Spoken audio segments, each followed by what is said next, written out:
अब बैसाख महीना में बंदरिया की कहानी सुननी चाहिए। कहानी एक राजा जो रोज सुबह उठकर गंगा जी नहाने जाता है। राजा ने सबको यह बोल रखा था कि मेरे से पहले कोई गंगा जी में नहीं नहाना चाहिए। एक बंदरिया थी जो राजा से पहले नहा लेती है और जब राजा नहाने जाता है तो उसको पानी हिलता हुआ दिखाई देता है। जब राजा को इस बात पर शंका हुआ कोई मेरे से पहले नहाता है तो राजा ने वहाँ पर पहरा बैठा दिया। गंगा किनारे एक पहाड़ी थी जहाँ पर वो बंदरिया बैठी रहती थी। राजा के नहाने से पहले ही वो नहाकर पहाड़ी पर बैठ जाती है। ऐसे ही नहाते नहाते पूरा बैसाख महीना बीत गया। एक दिन उस बंदरिया को नहाते हुए सिपाहियों ने देख लिया और पकड़कर राजा के पास ले गया। राजा का यह प्रण था कि अगर कोई औरत मेरे से पहले नहाएगी तो उसे विवाह कर लूँगा। राजा ने बंदरिया से विवाह कर लिया। बैसाख नहाने के पुण्य से बंदरिया के गर्भ रह गया। पूरा 9 महीना होने को आया तब बंदरिया ने राजा से पूछा कि जब मेरी बच्चा होने का समय आएगा तो मैं क्या करूँगी।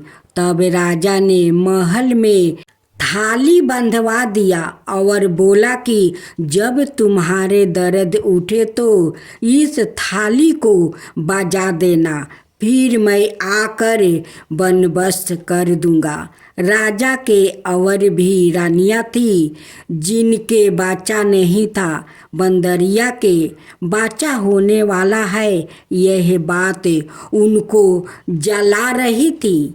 थाली बंधी हुई देखकर उन्होंने पूछा कि यह थाली क्यों बांध रखी है।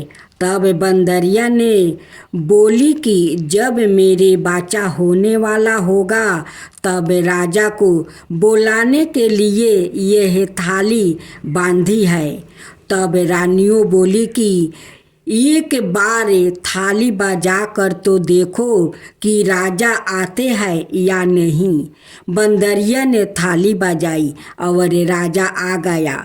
जब राजा ने आकर पूछा कि थाली क्यों बजाई तो बंदरिया बोली कि इन रानियों ने मुझसे कहा था कि एक बार थाली बजा कर देखो कि राजा जी आते हैं या नहीं।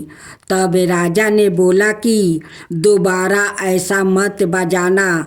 थोड़ा दिन बाद जब बंदरिया के बच्चा होने वाला था तो बंदरिया ने खूब थाली बजाई पर राजा नहीं आया।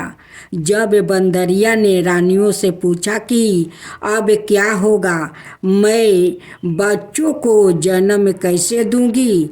तब रानियों ने बंदरिया से कहा कि आँखों पर पट्टी बांध लो और नीचे मुंह कर लो। बंदरिया के बैसाख नहाने से बहुत सुंदर लड़का हुआ। जब रानियों ने यह देखा कि बहुत सुंदर लड़का हुआ है तो रानियों ने दासी से कहा कि इस बच्चे को नदी में डुबा कर आ जाओ और बंदरिया के पास पत्थर को रख दो और राजा को बोल दो कि बंदरिया का पत्थर हुआ है। राजा ने इस बात को सुनकर अपने मन में संतुष्ट कर लिया कि और रानियों की तरह उसका भी बच्चा कैसे हो सकता है। उधर उस दासी से बच्चा नदी में नहीं फेंका गया। वो उस बच्चे को वहाँ पर काम कर रहे कुम्हार के बर्तन में रख कर आ गई। जब कुम्हार कुम्हाइन ने किसी बच्चे की रोने को आवाज़ सुनी तो उन्होंने वहाँ जाकर देखा तो बच्चा था। तब कुम्हार ने कुम्हैन से कहा कि भगवान ने हमारी सुन ली है, हमारे बच्चा नहीं है और भगवान ने हमें बच्चा दे दिया है। अगर तू इस बच्चे का पालन पोषण कर सके तो इसे हम अपने घर ले चले। कुम्हैन राजी हो गई और उन दोनों ने उसको पालन पोषण कर बड़ा कर दिया।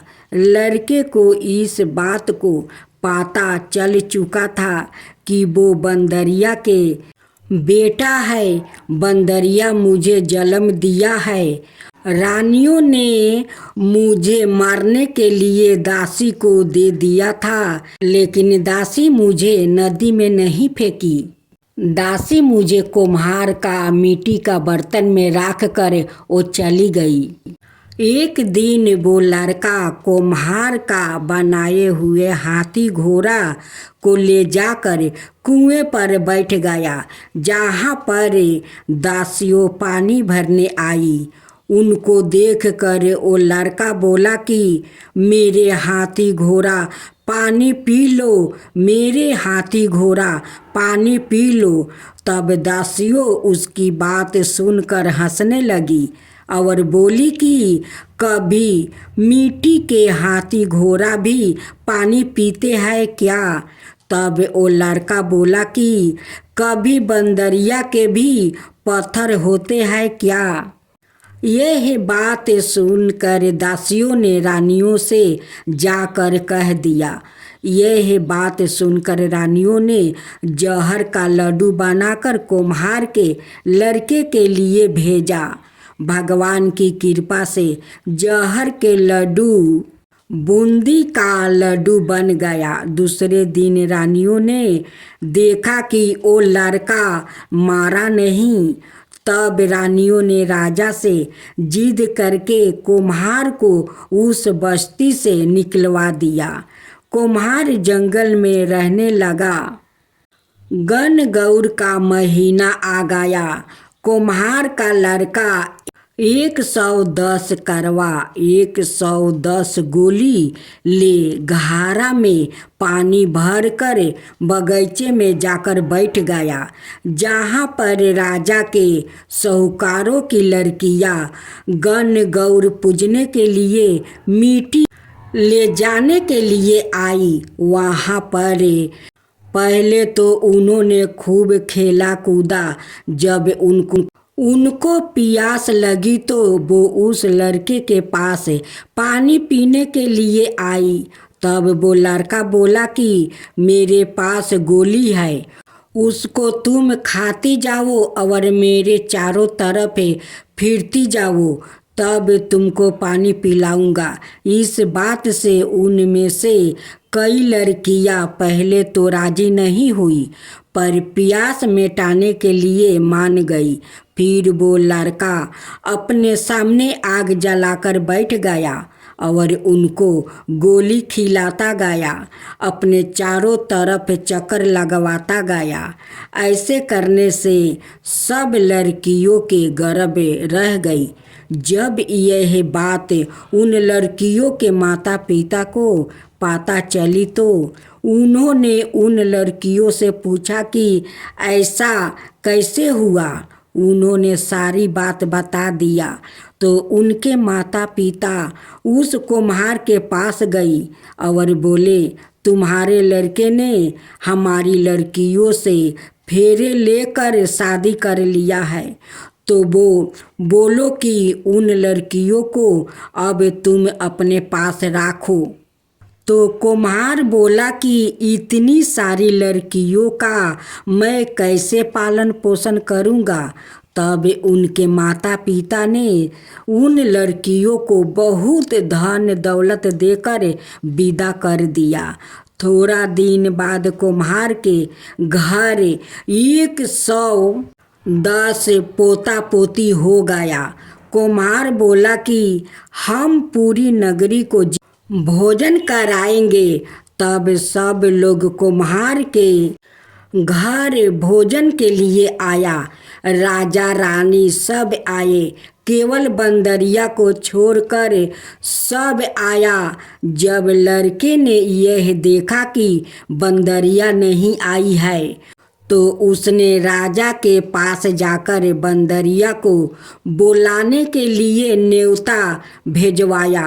बंदरिया आई, उसको सोने की चौकी पर बैठाकर सभा में बैठा दिया और लड़का ने अपनी पत्नियों को बता दिया कि यह मेरी जन्म देने वाली माता है। तो सारी बहुओं ने उसको सोने के सिक्का देती गई और उसके पैर छूती गई। बंदरिया के पोते बच्चे को गोदी में देती गई और बंदरिया से आशीर्वाद लेती गई। राजा को यह बात समझ में नहीं आई कि यह लड़का बंदरिया की इतनी खातिरदारी क्यों कर रहा है। रानियों के यह बात समझ में आ गई, यह बंदरिया का लड़का है। राजा ने सबसे बोला कि मेरा तो अपमान हो गया है, मैं यहाँ से जा रहा हूँ। तब लड़का ने राजा को रोका और बोला कि आप क्यों जा रहे हैं। तो राजा ने लड़के से पूछा कि तू बंदरिया की इतनी खातिरदारी क्यों कर रहा है। तो लड़के ने राजा को सारी बात बता दिया कि ये मेरी माता है, जो दासी उस लड़के को नदी में बहाने के लिए ले गई थी, वहाँ पर ही बैठी थी। वो दासी भी राजा को सारी बात बता दिया। तो राजा ने सब रानियों को जेल में डलवा दिया और बंदरिया सारी बहुओं, पोता पोतियों और अपने बेटा को पूरे गजे बजे के साथ अपने महल ले गया। सबको अलग अलग महल बनवा दिया और लड़का राज करने लगा। राजा ने कुम्हार से कहा कि आप दोनों भी मेरे साथ चलो, लेकिन कुम्हार राजी नहीं हुआ। फिर राजा ने कुम्हार को बहुत सारा धन दौलत दे दिया। तब सभी लोग बोलते हैं कि बैसाख महीने में नहाने से बहुत पुण्य मिलता है। जैसे बंदरिया बैसाख नहाई, राजा को राज मिला, उसी तरह आपको भी भगवान सुख संपत्ति दे। एक तुलसी माता की खूब सुंदर गाथा सुने। गाथा बहुत पुरानी है। किसी गांव में एक पति पत्नी रहा करते थे, लेकिन दोनों बहुत गरीब थे। पति का नाम रंगू था, पत्नी के नाम सुगना। दोनों पति पत्नी मिलकर अपना खेत में सब्जी का बीज तो गाड़ देते, गाछ भी निकल जाता, लेकिन उस गाछ में ना कद्दू पकड़ता, ना लौकी पकड़ता, ना भिंडी पकड़ता, ना बैगन पकड़ता, कुछ नहीं पकड़ते। और उसी आसपास के खेत में बहुत सारा लौकी, कद्दू, भिंडी, बैगन से खेत लद जाता, लेकिन रंगू का खेत में कुछ नहीं पकड़ता। रंगू बहुत दुखित हो जाता। रंगू बहुत गरीब था। सुगना माँ तुलसी का बहुत बड़ा भक्त थी। वो माँ तुलसी का श्रद्धा भक्ति से वो पूजा पाठ किया करती। रंगू अपना खेत का हालत देख कर आता तो वो अपना पत्नी से कहता कि सुगना, सभी का खेत में इतना लौकी से लेकर भिंडी, बैगन सारे खेत लद जाता है, लेकिन हम लोग इतना मेहनत करते हैं, फिर भी हम लोग का उस पेड़ में एक भी फल नहीं पकड़ता है। सुगना अपना पति से कहती है कि सुनते हो जी, लगता है ऐसा कि हमारी माँ तुलसी बहुत दुखित है, उसलिए शायद हम लोग का खेत में एक भी सब्जी नहीं पकड़ता है। उसी बगल का खेत में इतना सारा साग सब्जी पकड़ लेता है, लेकिन हम लोग का खेत में नहीं पकड़ता है। लगता है माँ तुलसी बहुत दुखी है। रंगू का खेत में एक माँ तुलसी का पौधा था। उस पौधा के ऊपर कद्दू और लौकी का पेड़ से ढक गया था। माँ तुलसी वहीं पर दब गई थी। वो सांस नहीं ले पा रही थी, नहीं उनकी हवा बतास लग रहा था। वो तो सांस लेने में बहुत दिक्कत हो रही थी। कहने लगी कि मैं तो इस कद्दू और लौकी का पेड़ से दब गया हूँ, मुझे तो रंगू तो नहीं देखता है और नहीं सुगना देखती है कि मैं कितना दुख सह रही हूँ। एक दिन की बात है, रंगू और रंगू का पत्नी दोनों खेत में जाते हैं और उस खेत के बगल में माँ तुलसी एक लड़की के रूप में बैठ कर अपना माथे पर हाथ रखते हुए रो रही थी। जब सुगना को नजर पड़ा तो उस लड़की के पास जाती है, कहती है कि आप कौन हो बहन? वो कहती है कि मैं तो तुलसी हूँ, क्या करूँ, मेरे ऊपर इतना भार जो है मैं तो सह नहीं सकती हूँ, उसलिए मैं रो रही हूँ। सुगना कहती है कि देखो बहन, ये तो भार सभी ने बेटी और बहू को माथे पर तो होता ही है। बेटी है जो अपना माता पिता को अपना माथे पर भार लेती है, बहू जाती है ससुराल तो उनकी माथे पर भार आ जाते हैं। ये भार तो दुनिया संसार में सभी को सहना पड़ता है। लेकिन सुगना को तो पता नहीं था कि किस भार के बारे में वो लड़की कह रही है। वही तो साक्षात माँ तुलसी थी। उनकी माथे पर तो कद्दू और लौकी का लाता पाता से भार था, उसी के बारे में तो वो कह रही थी, रो रही थी। लेकिन सुगना तो समझ नहीं पाई कि ये माँ तुलसी है और ये माँ तुलसी मेरे खेत में ही है और मेरे ही खेत का सारे गाछ गचुली माता का ऊपर भार है, ये तो समझ नहीं पाई। सुगना उन्हें कहने लगी कि देखो बहन, चिंता मत करो, चलो मेरा घर मेरे साथ चलो। कहने लगी कि मैं कैसे जाऊं, मेरे माथे से तो भार हटेगा तभी तो किसी को घर में जाऊंगी। सुगना तो नहीं तुलसी को पहचान पाई और नहीं उनकी बात को समझ पाई। सुगना कहते कहते थक गई, लेकिन माँ तुलसी उनके घर नहीं आई। सुगना चली आई अपना घर। माँ तुलसी कहने लगी कि ये दोनों तो खेत में तो आया, लेकिन गाछ हटाने को नहीं कोशिश किया और नहीं मुझे देखने को कोशिश किया और दोनों पति पत्नी घर चले गए। अब मैं तो जाऊं तो कैसे जाऊं, मैं तो इस पेड़ के नीचे दबी हुई हूँ।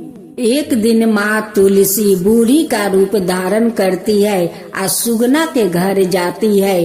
उस दिन सुगना बहुत उदास बैठी हुई थी, क्योंकि नहीं उनकी कोई संतान था और नहीं खेत में कोई तरकारी पकड़ता था। भेष रूपी माँ तुलसी उस सुगना को कहती है कि बेटी तू क्यों उदास बैठी हुई है, क्या हुआ? सुगना अपनी सारे तकलीफ बताने लगती है। कहती है कि मैं क्या करूं माता, 5 बरस तो शादी का हो चुका है, आज तक मेरा कोई संतान नहीं हुआ है और नहीं मेरा खेत में कोई आबादी होता है। बीज तो डालती हूँ लेकिन उस गाछ में कोई तरकारी नहीं पकड़ता है, इसलिए मैं बहुत दुखित हूँ। उसी आसपास में सबिन का खेत में कद्दू लौकी भिंडी से खेत भर जाता है। है, लेकिन मेरे खेत में गाछ होकर रह जाता है, लेकिन उस गाछ में नहीं लौकी पकड़ता है, नहीं कद्दू पकड़ता है, नहीं भिंडी पकड़ता है, कुछ भी तो नहीं होता है माता, मैं क्या करूं? इसलिए तो मैं इतना दुखी हूँ। भेष रूपी माँ तुलसी कहती है कि बेटी तू उदास मत हो, तू तो लगती है कि तुलसी भक्त है। सुगना कहती है कि माँ आप ठीक कह रही हो, मैं तो तुलसी माता को श्रद्धा भक्ति से पूजा करती हूँ, लेकिन माँ तुलसी हम लोग का कब तक परीक्षा लेगी पता नहीं है माँ। भेष रूपी तुलसी कहती है कि बेटी तू चिंता मत कर, माँ को घर में लाने को चेष्टा कर, कोशिश कर, कह कर वहाँ से चली जाती है। इसका बाद और कोई बात नहीं कहती है। इस बात को सुनकर सुगना का मन में तो कुछ चिंता ढुक गया कि बूढ़ी माँ मुझे ऐसी बात क्यों कही कि तू माँ को लाने को चेष्टा कर, कोशिश कर, और इसका बाद तो कोई बात नहीं कही और वो चली गई मेरी घर से। उस दिन सुगना बहुत उदास रह गई, नहीं हंसती है, नहीं बोलती है। जब उनकी पति शाम को आए तो देख कर कहने लगे कि सुगना आज तुम इतना उदास क्यों हो, क्या हुआ? तब सुगना उस बूढ़ी माता के बारे में कहने लगी कि एक बूढ़ी माता आई थी, वो कहती है कि तू माँ को लाने को चेष्टा कर, कोशिश कर। बताइए इस बात को मैं क्या समझूं? इसी बात को लेकर मैं सोच रही हूँ। इस बात को नहीं उनकी पत्नी समझ पाई और नहीं उनकी पति कोई समझ नहीं पाया। माँ तुलसी का तो ये इशारा था कि मैं तेरे खेत में लौकी और कद्दू से दबी हुई हूँ, तू जाकर खेत में देखे आ कोशिश कर मुझे लाने को। यही तो वो समझा कर चली गई। तुलसी सुगना का सपना में दर्शन देती है और गुस्से होकर बोलती है कि क्या रे, तेरा खेत में मैं इतना तकलीफ कर रही हूँ, मेरे ऊपर तेरा लौकी कद्दू का बोझ से दबा हूँ, आ तुझे दिख नहीं रहा है? तू खेत में गई, मुझसे मिली, मैं अपना तकलीफ बताया कि मैं कैसे जाऊँ तेरे घर, मेरे माथ पर जो इतना बोझ है, मैं कैसे किसी को घर में जाऊं? तू इस बात को नहीं समझी। सुगना सपने में चौंक कर उठती है, हाथ जोड़कर कहती है कि माता आप कौन हो? तुलसी कहती है कि मैं तो तुलसी हूँ, मैं तेरे खेत में तेरे लौकी और कद्दू के गाछ से दब गया हूँ। नहीं मुझे हवा बतास लगता है, नहीं मैं सांस ले पा रही हूँ। जब तक तू मुझे उस खेत में से नहीं लाएगी, तेरे खेत में कुछ नहीं होगा और नहीं तेरा संतान होगा। माँ तो बहुत गुस्सा हो गई थी। उस गुस्से में वो बोल रही थी, जिस समय वो सपना देख रही थी उस समय तो सुबह हो गया था। जब सुगना का आंख खुला, वो दौड़ी दौड़ी अपना पति को लेकर खेत में जाती है और कहती है कि मेरी माँ इस खेत में दबी है, वो बहुत तकलीफ में है, उनकी माथ पर बहुत भार बोझ है, वो बोझ सहन नहीं कर पा रही है। चलो हम लोग उस माँ को खोजते हैं, खोज कर माँ को ले आते हैं। वो माँ बोली थी सपने में कि तू लाने को घर में माँ को कोशिश करे। अब चलिए हम लोग माँ को खोज कर लाते हैं घर में। अब तो गंगू और सुगना दोनों खेत में जाकर सारे गाछ उठा उठा कर देखते हैं। देखते देखते देखता है कि एक कोने में जहाँ बहुत सारा गाछ था वहीं पर माँ तुलसी दबी हुई है। रंगू कहने लगा अपना पत्नी से कि सुगना देखो देखो, यहाँ पर माँ तुलसी का पौधा है, इसीलिए तो माँ तुम्हें सपना में गुस्सा हुई थी। सुगना आकर सारे कद्दू और लौकी का गाछ उखाड़ के फेंक देती है। वहाँ पर माथा टीक कर माँ तुलसी से माफी मांगती है कि माँ, मुझे तो पता नहीं था कि आप इस खेत में है और इस गाछ से दबे हुए है। आप यही तो बाहर के बात बता रही थी, लेकिन मैं नहीं समझ पाई माँ। मैं तो मूर्ख हूँ, अज्ञानी हूँ, मैं नहीं समझा। आप घर भी जाकर बोली थी माँ कि माँ को लाने को कोशिश करो, फिर भी मैं नहीं समझा माँ। मैं मूर्ख हूँ, अज्ञानी हूँ, मुझे क्षमा करो माँ, क्षमा करो। सुगना माँ तुलसी का श्रद्धा भक्ति से घर ले आती है, उनकी तुलसी का चौरा बनाती है और उसी में बैठाकर माँ तुलसी को पूजा करने लगती है। सुगना का श्रद्धा भक्ति देखकर माँ प्रसन्न हो जाती है।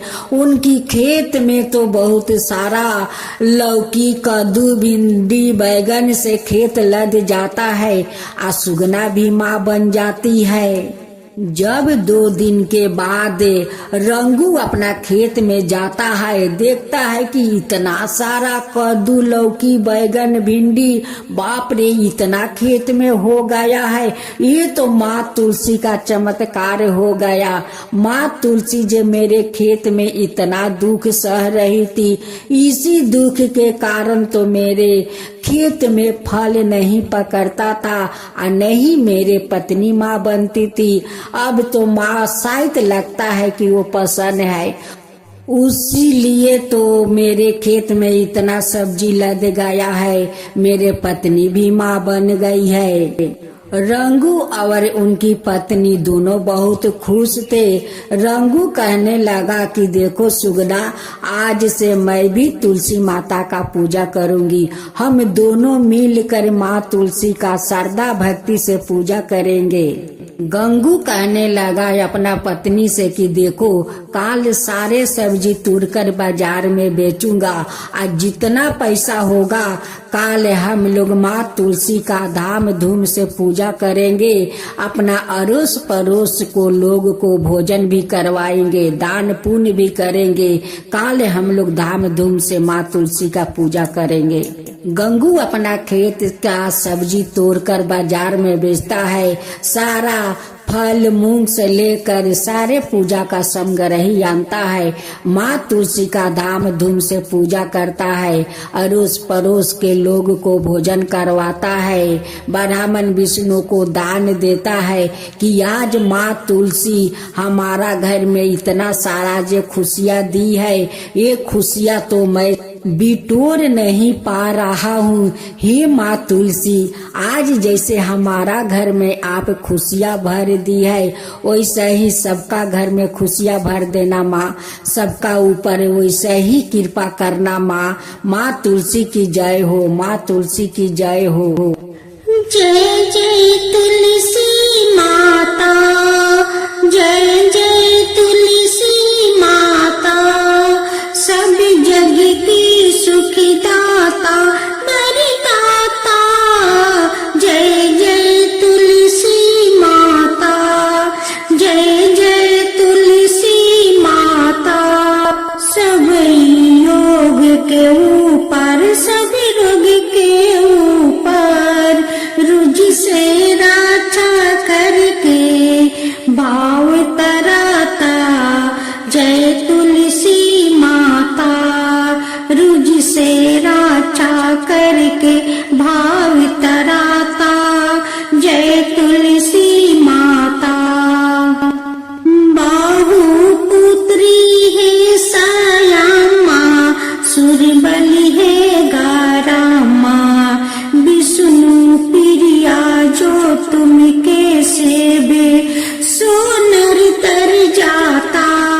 जय जय जय तुलसी माता, जय जय जय तुलसी माता। हरि कैसी सदी राजते, त्रिभुवन से हो बनती थी, पति थी जनों की तारानी, तुम्हें हो भी खाता। जय जय तुलसी माता, जय जय तुलसी माता। लेकर बिजन में आई दिव्य भवन में, मानव लोगी तुम्हीं से सुख संपत्ति पाता, मानव लोगी तुम्हीं से सुख संपत्ति पाता। जय जय तुलसी माता, जय जय तुलसी माता।